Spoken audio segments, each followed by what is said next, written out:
Good morning. Silipin natin yung ating ano.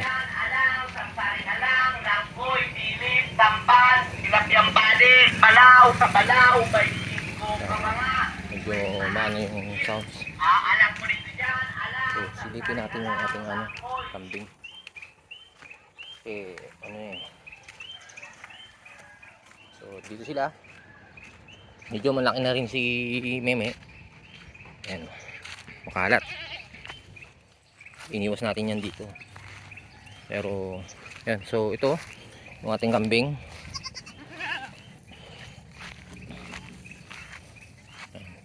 So 2 months na to si Meme. Hindi pa natin nagtry tayo na siya ay ating lagyan ng tali. Kaso siya ay pumipiglas. So hindi siya sanay. Ayan. So ano ba yung content ko for today? Regarding say I was planning to sell them. Then yung pag nabenta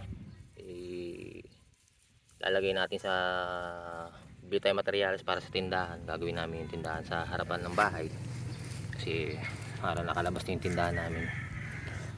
So bibenta ko na sila kasi nawala na nga yung ating barako. Supposed to be ang plano talaga this coming itong pagpasok ng taon mapalahian na to si Brenda kasi December nanganak siya, January, February. So ngayon February 2 months pwede na hindi siyang pabarakuhin, kaso namatay nga si Dagol at sakto sana na si Dagol nasa tamang edad na rin na pwede na rin siya magbarako 11 months, pero dapat nga 12 months yun. Kaso namatay nga dahil nga laging umuulan. So ngayon yung panahon maayos. So dito pa rin tayo nagpapastol sa area na to. So sa kabilang kalsada ng bahay ito So, wala pa naman tanim yung may sarili nito. Buti nga nakakapastol tayo dito. Kahit papaano nakakain ng damo yung ating alaga. Malakas na kumain doon si Brenda. So ayun. Malakas na kumain si Brenda. So ito binibenta natin to si Brenda pati yung anak niya ng 7K. Yan. Pero kung may tatawad, pinaka last price ko dito 6.5. Hanggang dun lang ang ano, kasi lugi ka kapag masyado ng tinawaran. Itong si Brenda nakaunang ano pa lang, anak niya yan. Tapos nasa tamang edad nung napabarako natin to, talagang sumakto na siya 1 taon. So bali dapat talaga ngayon panahon buwan niya ng ano na siya pwedeng mabarakuhan uli. Kaso wala Hindi naman, may mga nag-inquire. Kaso ang problema gusto isa lang. Hindi naman pwede na gano'n kasi minsan kung gustong kunin tong isang babae si Brenda, iiwan yung anak. Hindi pwede kasi may stress yung anak naman kasi walang kasama Minsan naman gusto namang kunin lang to si Meme. Hindi man pwede kasi wala nga kasama, di may stress din tong ano, maingay yan pag walang kasama. Kahit ako lang yung mahirapan. So bakit ko binibenta? Ayun nga, dahil namatay si Dagol, tapos medyo wala tayong pera na pambili ng ng lalaki. Kasi hindi naman pwede kasi bumili ako ng lalaki na bagong walay. Kasi ang hinahabol ko nga mapaano na to si Brenda.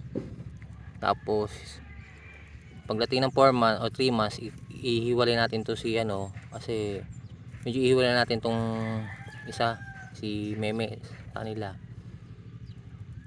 Tapos ayusin yung kulungan. So ngayon stop na muna kasi lagi din kasing umuulan. Ayun yung kinakatakutan ko. Tapos laging malamig. Pero kahit na ganun malakas to si Brenda. Matagal na to sa atin si Brenda 2024 pa to sa atin si Brenda. So mula noon hanggang ngayon, mas malakas na siyang kumain, mas maayos ang kanyang ano. Pero yung si Dagol kasi binili ko yun, may napapansin na rin ako parang mahina yung buto niya. Pero naagapan ko naman siya, kaso ngayon nagkasakit. Tapos umulan ulit, doon na natuluyan na siya. Kailan nakaka-recover na siya. So ngayon pag nabenta to, magpo-focus na muna tayo sa Rhode Island Red, tapos sa mga pabo at gansa. So ayun, medyo hindi din maganda yung pasok ng 2020 ko, kasi bukod kay Dagol nawalan din tayo ng isang Bengala.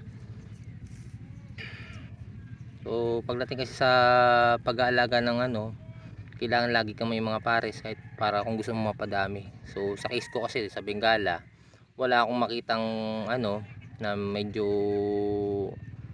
mura yung binibenta na lalaki, wala talaga. Tapos meron malalayo, hindi ko kayang puntahan kasi nga may kambing tayo, wala namang ibang titingin. Tapos wala pa si Dagol, so ayun, kaya magpo-focus ako ngayon sa pabo at mga Rhode Island Red, kasi may order tayo ng Rhode Island Red eh. So ayun, pupukusan ko, may gustong kumuha sa atin ng Rhode Island Red at doon ako magpo-focus tayo mga pabo. So sa pabo, ang bala ko naman pagka benta nitong ni Brenda sa ni Meme, pag nabili to ng itong dalawang to, maghanap ako ng broad breasted na lalaki o red bourbon. Pero parang mas maganda yung ano eh, broad breasted na ano. So yun yung aking pinaplano. Pero tutuunan ko muna yung sa tindahan, kaya ayun. Ayun, likit-likit niya ni Brenda, ay ni Meme. Lakas na rin kumain ng damo kahit pa paano.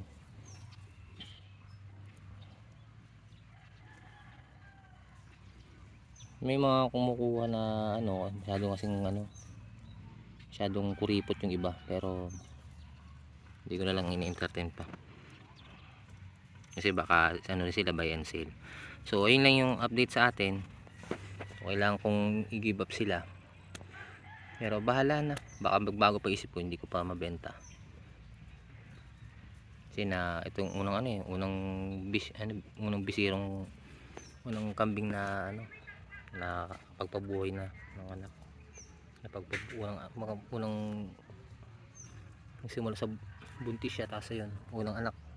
Tsaka ano, maharap kasi ito si Meme. Meme! So yun lang guys, so don't forget to like, share, and subscribe. So meron na tayong 365 subscriber regarding sa ating pag-aalaga. So konting ano lang. So yun lang po, maraming salamat po.